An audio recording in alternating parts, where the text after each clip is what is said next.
Good morning plus two class. आज हम आपकी यूनिट 5 सरफेस केमिस्ट्री स्टार्ट करेंगे। सबसे पहले what is surface? The top layer of the sample of a substance is called as its surface. जो भी top layer किसी substance की होती है उसको हम क्या बोलते हैं? Surface. And the branch of chemistry which deals with the nature of the surface and the species present on it is called surface chemistry. और सरफेस केमिस्ट्री की वो ब्रांच है जो कि डील करती है इस सरफेस की नेचर के साथ, और जो स्पीशीज प्रेजेंट होती हैं इस सरफेस के ऊपर उसके साथ डील करती है, उसको हम बोलते हैं सरफेस केमिस्ट्री।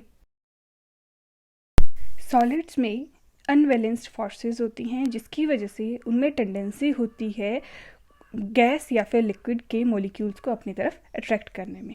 अब जैसे ही गैस के मॉलिक्यूल्स या फिर अट्रैक्ट होते हैं लिक्विड के मॉलिक्यूल सॉलिड के ऊपर, तो क्या हुआ, वो उसके सरफेस पे रहते हैं, वो उसकी बल्क में नहीं जाते हैं, वो उसके सिर्फ सरफेस पे रहते हैं। और ये जो सरफेस पे वो रहते हैं इसकी वजह से क्या होता है, हाई कंसनट्रेशन हो जाती है सरफेस के ऊपर as compare to bulk. Bulk हुआ पूरी बॉडी के कंपैरिजन में, सरफेस के ऊपर क्या हो गया, हाई कंसनट्रेशन हो गया। ये जो हाई कंसनट्रेशन हुई सरफेस के ऊपर, इसके लिए एक वर्ड यूज़ करते हैं, वो है एड्जॉर्प्शन।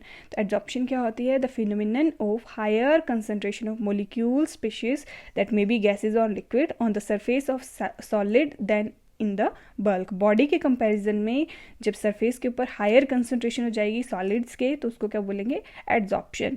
अब एड्जॉर्प्शन में दो टर्म्स यूज होती हैं, एक होती है एड्जॉर्बेंट, एक होती है एड्जॉर्बेट। एड्जॉर्बेंट होता है the solid substance on the surface of which adsorption occurs is known as adsorbent.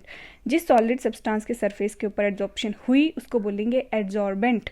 And second है adsorbate, the molecular species that get adsorbed on the solid surface due to intermolecular attractions are known as adsorbate। जो adsorb हुआ वो adsorbate, जिसके ऊपर adsorb हुआ that is adsorbent। कुछ एक example adsorption के, लाइक गैसेस होती हैं oxygen, hydrogen, ammonia, sulphur dioxide. इनको क्या किया, क्लोज्ड वेसल में ले लिया, जिस क्लोज्ड वेसल के अंदर क्या था, चारकोल रखा हुआ था। फिर देखा कि जो प्रेशर ऑफ गैस होता है वो क्या करता है, वो डिक्रीज कर जाता है वेसल के अंदर। क्यों? क्योंकि जो गैस मॉलिक्यूल्स हैं वो चारकोल के सरफेस के ऊपर इकट्ठा हो जाते हैं, या फिर बोलो जो गैसेज हैं वो चारकोल के सरफेस के ऊपर क्या होगी, एड्जॉर्ब होगी, तो प्रेशर क्या कर गया, वेसल के अंदर डिक्रीज कर गया। सेकेंड है, जैसे ऑर्गेनिक डाई का कोई सोल्यूशन है, उसमें एनिमल चारकोल डाल दिया, तो देखा कि जो फिल्ट्रेट था वो कलरलेस हो गया। यानी जो डाई थी पहले अगर मान लो ब्लू कलर की थी तो वो बाद में कलरलेस होगी। क्यों? क्योंकि जो मॉलिक्यूल्स है डाई के वो एड्जॉर्ब हो जाते हैं on the surface of charcoal. वैसे ही हमने बहुत सारे कुछ सामान खरीदते हैं मार्केट से, उसके अंदर सिलिका जेल के पैकेट्स डले होते हैं। तो ये जो सिलिका जेल होते हैं क्यों डाले होते हैं? The air becomes dry in the presence of silica gel because the water molecules get adsorbed on the surface of gel. ये मैक्सिमम जो मशीनरी वगैरह होती हैं या फिर यूटेंसिल्स होते हैं उसके अंदर डाले होते हैं, और रीज़न क्या होता है कि जितना मॉइस्चर होता है वो मॉइस्चर को एब्जॉर्ब कर लेगा सिलिका जेल, और जो हमारा जैसे इलेक्ट्रॉनिक डिवाइसेस वगैरह हैं वो बिल्कुल सेफ बच जाती हैं, उसके लिए डालते हैं उसमें silica gel. The process of removing an adsorbed substance from a surface on which it is adsorbed is called desorption। अगर हमें एड्जॉर्ब सब्सटेंस की रिमूवल करना है सरफेस से तो उस प्रोसेस को क्या बोलते हैं? उसको बोलते हैं desorption. Next is mechanism of adsorption. कैसे होता है adsorption? Inside the adsorbent all the forces acting between the particles are mutually balanced, but on the surface of the particle are not surrounded by atoms और molecules of their kind on all side. जब तक bulk में है तो क्या है, particles के ने एक दूसरे को बैलेंस करके रखा है फोर्सेस से अपने, बट जब सरफेस की बात आती है उसमें बैलेंसिंग नहीं होती है। क्यों? क्योंकि एटम के सराउंडिंग में हर जगह एटम्स प्रेजेंट नहीं होते हैं, तो इसके कारण क्या होता है, वहाँ पे अनबैलेंसिंग हो जाती है फोर्सेस की। These forces of adsorbent are responsible for attracting the adsorbate particle on the surface. अब क्या हुआ, जब सरफेस के ऊपर पार्टिकल्स की बैलेंस्ड फोर्सेज नहीं रही तो वो बाहर से जो एड्जॉर्बेट आएगा उसको वो अपनी तरफ अट्रैक्ट करेगा। The extent of adsorption increases with increase of surface area per unit mass of the adsorbent at given temperature and pressure। जो extent of adsorption होगा वो increase करेगा with increase in surface area at a given temperature and pressure, जब तक pressure और temperature हमें given conditions में दिया है। हमारे पास दो चीज़ें होती हैं, एक होता है एड्जॉर्प्शन, एक होता है एब्जॉर्प्शन। दोनों में क्या फ़र्क होता है? जो एब्जॉर्प्शन होता है, it is the phenomenon as a result of which the species of one substance get distributed uniformly throughout the body of other substance. जब एक सब्सटेंस दूसरे सब्सटेंस के साथ कंप्लीटली मिक्स हो जाता है उसको बोलते हैं एब्जॉर्प्शन। एड्जॉर्प्शन क्या होता है? It is a phenomenon as a result of which the species of one substance get concentrated mainly on the surface of other substance which absorb these।